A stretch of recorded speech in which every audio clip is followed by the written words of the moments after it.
Hello. So, week 55. Now, I just recorded week 54 because I've had this book in my back pocket for a while. It's a long one. I've been reading it for a while behind the scenes, but it is a collection of alien stories from the Alien uh, franchise with Sigourney Weaver, Ripley. And this is a book that my dogs have absolutely destroyed. I don't even remember what the name of it was, but it includes three novels: Out of the Shadows, Sea of Sorrows, and River of Pain. Um, and basically, they fit in some holes in the first few Alien movies, I suppose. Sort of. The first one, Out of the Shadows. Um, After the end of the first Alien movie and before the beginning of Aliens. Oh, by the way, Out of the Shadows is written by who? Oh, I don't even know. Um, since my dog tore off the cover, let's see if it says at the end of the book, Out of the Shadows, um, Tim Levin, 1011. Okay, so Out of the Shadows is between Alien and Aliens, Sigourney Weaver, Ripley, Ellen Ripley. Uh, she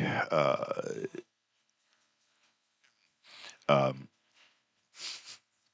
she drifts for 50 years or something, 53 years, something, I don't remember exactly, and then wakes up in Aliens and all that happens, right? Well, in this book, this is what happens between the two. And so it proposes that there's this other planet where a spaceship and it has crashed in a city and all been buried underground. And uh,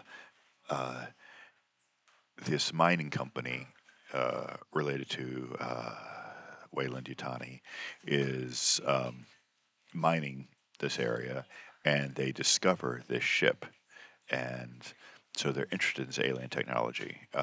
Wayland Yutani.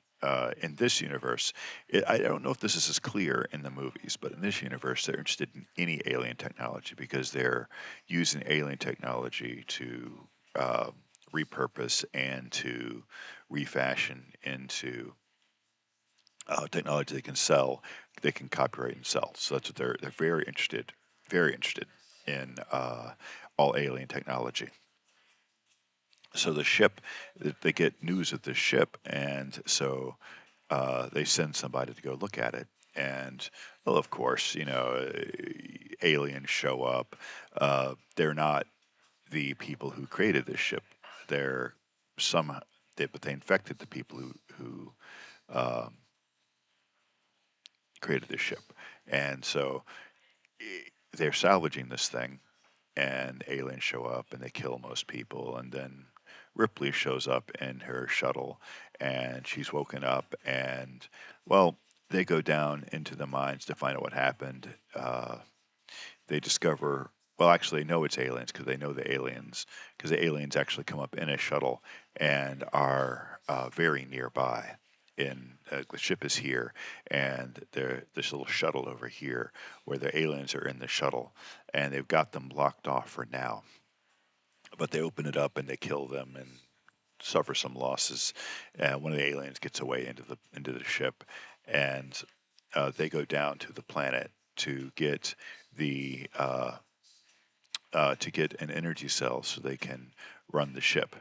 And of course, the energy cell is lower than they want to go, and they wind up getting stuck in the bottom of the mine. And they find the big ship, and they go in the ship, and we learn about the aliens that started the ship. They're like these four-legged things. They're different creatures than we've seen before in any of the movies, and of course the aliens attack them, and there's big long sequence to them getting out of the mines and going back up top, and then they eventually uh, nobody survives except Ripley, of course, who goes off on her journey that will eventually lead to Aliens 2.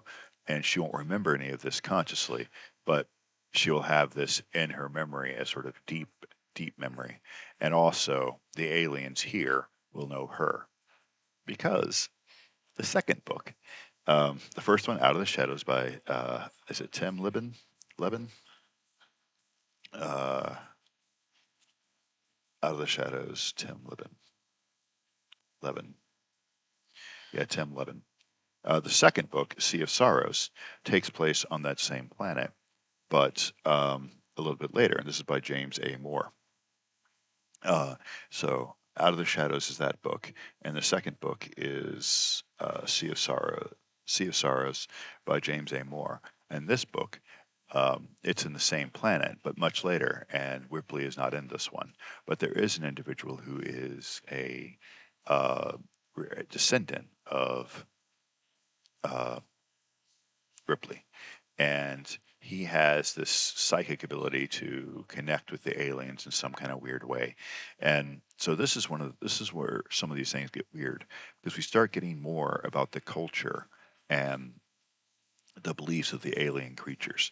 And this is kind of weird because we get passages from the aliens' point of view where talking about going after the prey and things like this.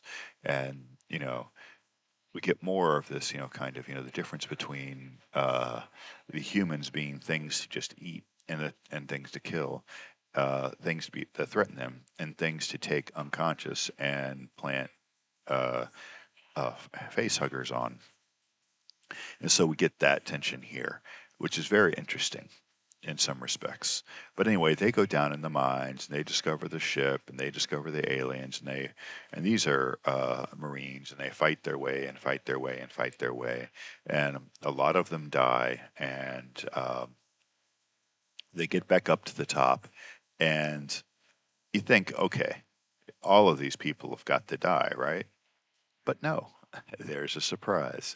Some of them get away, and they get away with alien DNA.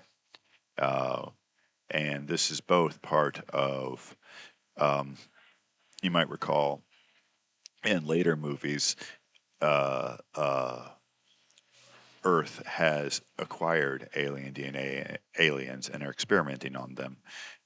This is perhaps part of where those aliens came from. But these people are also escaping the planet to expose um, Utani, uh, Wayland Utani, for their unethical practices and for the sorts of things that they've been doing and sacrificing humans for this alien tech and how dangerous these aliens are, etc. Okay, yeah. The third book is called River. Is it River? River of Pain. And this one is by who? Christopher Golden. Christopher Golden. And this third book is it fills in the gap of what happens on the planet the Nostromo encounters in the first Alien movie between Alien and Alien 2.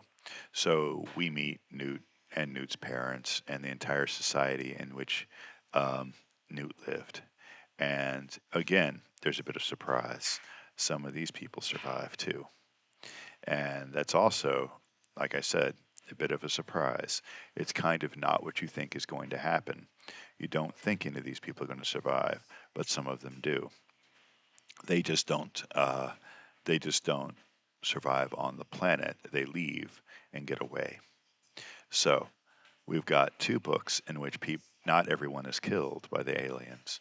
Well, all three, not everyone's killed. The first one's everyone killed except Ripley. That's what we expect to happen. The second one, that doesn't happen. Someone gets away. In the third book, people get away as well.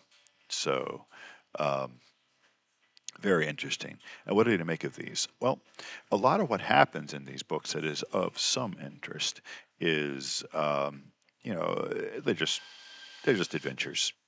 But you might see like some of the movies that the aliens done are pretty much formulaic, right? I mean, some stupid humans encounter the aliens. They don't take into account any precautions whatsoever and just bend over these eggs, and face hugger happens. And then, despite the fact that they're obviously contaminated by something, they let them in to where the humans are. And then when the face hugger dies, they'll think, oh, this guy's going to be okay. And then alien pops out of the chest and it surprises everyone and gets away. And then, the acid bleeds on everything. And, you know, and I get it that in this kind of environment, and like, zombie movies as well, zombie stories, killing someone who is functionally dead because of this kind of infection just goes against some fundamental aspect of humanity. But once you've seen this happen once, you know what's going to happen. You know it's hopeless. And you know that allowing this person to survive is just going to create an enemy, uh, another enemy, another alien. Now, it seems kind of weird to me that given the technology of the time, that they could not, if they had them in a medical lab or something, they couldn't immediately see that there's something inside them and either, attempt to remove it or realize that it's hopeless, one of the two. Uh, but of course, in all horror movies, in all horror stories, if people acted as rationally as they could, there wouldn't really be as much horror. I have to give credit to the first book of these three, Out of the Shadows. Those characters had no idea what they were encountering when they went down there. Uh, and so, when the alien, well, what happens in that book is some people go down early, encounter the aliens, and they all die and get infected. And then the shuttle comes up, and the people in the main ship manage to lock the aliens in the shuttle. Okay. So when I say they didn't know what they were getting into, Ripley was alive, was there. And so she leads them and she knows what's going on. Now remember, she only has experiences from aliens. She doesn't have the experiences from aliens. So she doesn't know as much about the eggs. She doesn't know as much about the queen and those kind of things. She still has only experiences of alien, not of aliens. Um, but they do have some knowledge, and they go down willingly because they need to get that plasma thing or whatever it is, the engine thing. I forget what they call it in the book. It's been a while since I've read it actually, because I've read this book for a while. I mean, it's long, 900 pages or so. So, you know, um, so the plot here is of each of these is a little bit different from the typical alien plot.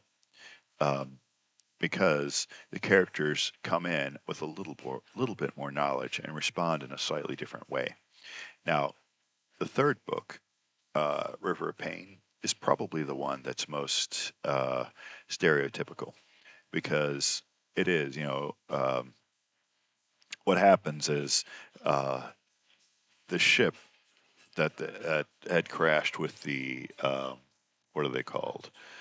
Uh, Whatever they're called, the Prometheus people, the big people, um, progenitors, whatever they're called. I forget what they're called. The Cedars, whatever they're called. I forget. But